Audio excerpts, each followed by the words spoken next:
Baik penonton, selari dengan bikisan yang kami kongsikan itu tadi, pada ketika ini kita akan berbicara berkenaan Pra-Bajet 2023 iaitu harapan untuk kesejahteraan dan kebajikan rakyat. Jadi untuk kita memperhalusi berkenaan Pra-Bajet 2023 ini, kita bersama dengan tamu kita iaitu Dr. Murtazar Mansur yang merupakan pensyarah kanan Fakulti Ekonomi dan Pengurusan UKM, merangkap Timbalan Pengarah Eksekutif Pengurusan Fasiliti dan Digital Pusat Pengurusan Penjanaan UKM. Assalamualaikum Doktor. Waalaikumsalam warahmatullahi wabarakatuh. Doktor, terima kasih sama kita pada pagi ini. Topik kita Pra-Bajet 2023, harapan untuk kesejahteraan dan kebajikan rakyat. Banyak sebenarnya kalau kita nak cerita berkenaan hasrat rakyat yang ingin diutamakan ataupun diperhalusi bagi bajet 2023. Tapi melihat keadaan ekonomi semasa, Doktor, apakah sebenarnya keutamaan yang kita perlu berikan tumpuan dalam bajet 2023 ini? Okey, terima kasih saya ucapkan kepada RTM Selamat Pagi Malaysia kerana sudi menjemput saya ke dalam Selamat Pagi Malaysia ni. Okey, kalau kita lihat bajet yang akan dibentangkan pada minggu depan, 7 hari bulan hari Jumaat, memang dinanti-nantikan oleh rakyat. Terutamanya kalau kita lihat pertama yang bagi saya sebagai ahli ekonomi, perkara yang ditekankan di sini bagi saya ada 4. Yang paling penting bagaimana kelangsungan rakyat untuk mengharungi dalam keadaan kos sara hidup yang saya rasa fikirkan makin lama makin tinggi disebabkan inflasi dan sebagainya. Jadi dalam kelangsungan rakyat ni kita kena lihat bagaimanakah aktiviti mereka sepanjang hari. Pertama, barang yang perlu mereka pentingkan ialah makanan. Dalam makanan itu, kalau kita bayangkan daripada pagi sampai ke malam, selalunya mereka, kalau rakyat Malaysia ni suka yang goreng. Jadi minyak masak, kan? Dari segi, selalunya mereka suka ayam, tak ayam ikan. Tapi kebanyakan saya tanya memang pelajar saya pun suka ayam. Ayam, telur ayam dan sebagainya. Barang-barang itu boleh dikawal oleh kerajaan. Tetapi ada juga kita maklum bahawa harga barang itu akan naik dan kadang-kadang akan turun. Jadi bila naik itu kerajaan perlu kawal lah. Jadi kita pastikan benda itu perlu dititik beratkan kerana subsidi yang diberi oleh kerajaan kita maklum sangat tinggi pada waktu ini, pada waktu harga yang mahal. Okey, itu yang pertama. Kalau yang kedua iaitu tempat tinggal. Kalau tempat tinggal bukan sahaja dari segi pemilikan rumah itu sendiri, tetapi dalam rumah itu sendiri ada benda-benda yang perlu mereka bayar. Contohnya bil api, bil air. Sekarang yang paling penting internet. Internet ada satu keperluan yang boleh katakan sangat penting selepas pandemik. Sebab kita ada kelas online dan sebagainya. Memang betul akan datang ni pelajar-pelajar UKM contoh ataupun pelajar-pelajar di universiti akan masuk face to face. Tapi sebabkan oleh pandemik, gaya untuk secara asas talian itu akan diteruskan. Kalau sekiranya berlakunya pembayaran pertanggungan kelas dan sebagainya. Jadi pemilikan dari segi laptop dan sebagainya itu sangat penting. Jadi internet itu sangat pentinglah untuk pelajar dan juga untuk ibu bapa. Okey, yang seterusnya kalau kita pengangkutan. Bila nak pergi keluar daripada rumah mesti nak pergi kerja. Bila pergi kerja, contoh kalau saya datang ke sini tadi, saya tengok dalam keadaan jam dan sebagainya kan. Jadi kalau kita ikut data yang saya lihat hanya dalam sekitar 20%. Padahal dalam rancangan Malaysia yang ke-11 dan 12 kita mensasarkan 40%. Jadi pengangkutan awam yang kita lihat ramai rakyat masih lagi belum tukar. Okey, tetapi sebenarnya kos yang kita spend untuk pendapatan untuk pengangkutan awam sebenarnya sangat tinggi. Kerana harga minyak pada waktu ini tengah naik, tetapi bayangkan kalau sekiranya tidak disubsidi oleh kerajaan, maksudnya harga dia RM4 lebih. Sekali ganda. Kalau satu hari kita isi, satu minggu kita isi 100, 4 minggu 400, sepatutnya bayar lebih daripada itu, iaitu 800. Kita boleh bayangkan kos pengangkutan, tol, parking dan sebagainya lah, alat ganti kenderaan dan sebagainya. Itu yang pertamalah bagi saya kelangsungan rakyat. Yang kedua iaitu kerajaan perlu melihat dari segi merancangkan aktiviti ekonomi selepas sahaja pandemik COVID berlaku. Okey, kalau kita lihat untuk firma ini sendiri sahaja, mereka memerlukan dari segi bahan mentah. Kita tahu bahan mentah disebabkan meningkat disebabkan oleh berlakunya inflasi. Mungkin saya ingin berkongsi sedikit. Inflasi ini bukan hanya disebabkan oleh kos. Kita ada inflasi tolakan kos kalau dalam ekonomi. Dia juga disebabkan oleh permintaan. Selepas sahaja permintaan maksudnya ramai yang membeli. Bila sahaja buka je PKP, buka je sempadan, ramai yang membeli. Yang dulu ni disimpan. Jadi bila terlampau ramai yang membeli tapi barang tak cukup, akhirnya inflasi akan berlaku. Dan yang paling kritikal sekarang ialah inflasi datang daripada luar negara. Mata wang kita yang makin lama mungkin agak relatifnya rendah berbanding negara maju, tetapi baiklah dari segi rantau dan juga dari segi rantaian bekalan makanan dan juga bahan mentah yang terjejah akibat daripada perang Ukraine dan juga Rusia, pemanasan global hari itu dan sebagainya. Jadi inflasi ini telah menyebabkan pengeluar-pengeluar merasa tertekan. Kos bahan mentah mereka. Okey, dan selepas COVID ni satu lagi ialah buruh. Mereka nak dapatkan buruh sekarang sangat terhad. Jadi rakyat kita ni lebih cenderung tidak bekerja dalam 3D. Saya pergi ke restoran, saya kadang-kadang saya duduk dekat restoran tu jadi juga ahli ekonomi, tapi padahal saya tak ceritalah saya ahli ekonomi. Saya ada cerita tak dapat pekerja yang nak bekerja sebab kita ramai yang mereka tak suka kerja, baik mereka bekerja yang lebih mudah untuk dapatkan pendapatan yang lebih banyak, tidak pada gaji tetap. Jadi itu dua perkara lah. Dan yang ketiga saya rasa yang bakal ditumpukan ialah pengundi muda, sebab pengundi muda ni automatik 18 tahun. Jadi secara tak langsungnya 18 tahun ini adalah pelajar yang selepas SPM. Bila selepas SPM, pertama mereka akan sambung belajar. Jadi dekat universiti bila sambung belajar, banyak isunya yang kita akan lihat. Dia orang nak tempat tinggal macam mana, dari segi kos makanan dia macam mana, and then pergi ke belajar ada laptop atau sebagainya. Jadi benda itu sangat penting. Kalau mereka tak masuk universiti, mereka bekerja. Jadi bekerja itu yang saya katakan pengangkutan tadi. Jadi macam mana nak pergi kerja, macam mana dari segi tempat tinggal dan sebagainya. Saya rasa peluang pekerjaan juga perlu diutamakan. Dan nanti kalau sekiranya ada ruang, saya akan menceritakan sedikitlah tentang bagaimana nak pastikan bahawa demand and supply dalam pasaran buruh itu akan wujud, menyebabkan mereka mudah dapat bekerja, bukan mencari-cari untuk dapat pekerjaan. Jadi ada 4 perkara itulah. Okey, saya tarik dengan tumpuan pertama daripada doktor tadi berkenaan kelangsungan hidup masyarakat. Bagaimana dalam situasi semasa kita mendepani cabaran kos sara hidup, khususnya bagi golongan sasar. Jadi doktor, kalau kita lihat dalam bajet 2022 sebelum ini, bantuan keluarga Malaysia diperkenalkan, BKM ditambah baik daripada bantuan ini ataupun inisiatif terdahulu. Jadi bagaimana doktor melihat dalam bajet 2023 ini, adakah bantuan keluarga Malaysia ini merupakan satu bantuan yang sewajarnya untuk diteruskan untuk memberi kelangsungan kepada masyarakat dan kesejahteraan mereka? Okey, terima kasih saudara Munawar. Okey, kalau kita lihat dari segi bantuan keluarga Malaysia sebenarnya telah bermula pada waktu 2012 lagi. Dahulu dipanggil Bantuan Rakyat Satu Malaysia kan. Lepas tu dia bertukar Bantuan Sara Hidup dan sebagainya. Okey, sebenarnya bantuan ini memang okey, saya cerita macam inilah. Kalau dengar bajet ni selalunya dahulu Munawar dan juga saudari Syu, yang menunggunya ialah kaki tangan awam. Dahululah. Pada dahulu belanjawan, kalau bila saya tanya pelajar saya, tahu tak apa itu bajet? Mereka kata, tak tahu apa. Jadi saya rasa yang menunggu ialah kaki tangan awam sebab nak umumkan bonus. Okey, jadi itu yang pertama. Tapi lama kelamaan wujudnya 2012 adanya bantuan tunai ini. Okey, jadi bantuan tunai ini sebenarnya sangat penting pada mereka sebab kadang-kadang mereka perlukan kewangan lebih daripada pendapatan yang mereka ada. Jadi mereka ada perancangan.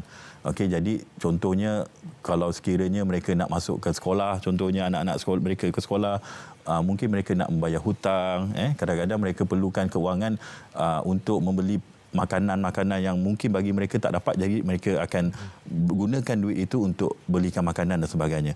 Jadi bagi saya wajarlah untuk mereka dapat tentang perkara tersebut. Tetapi kalau sekiranya peruntukan itu boleh difikirkan caranya lebih baik, kalau sekiranya selalunya orang kata daripada bagi umpan baik kita bagi pancing katanya. Tetapi bagi saya setiap kementerian dah memikirkan bagaimana mereka nak pastikan rakyat yang terkesan ini mempunyai peluang pekerjaan dan juga mungkin mereka peluang perniagaan ataupun mendapat pendapatan ekstra.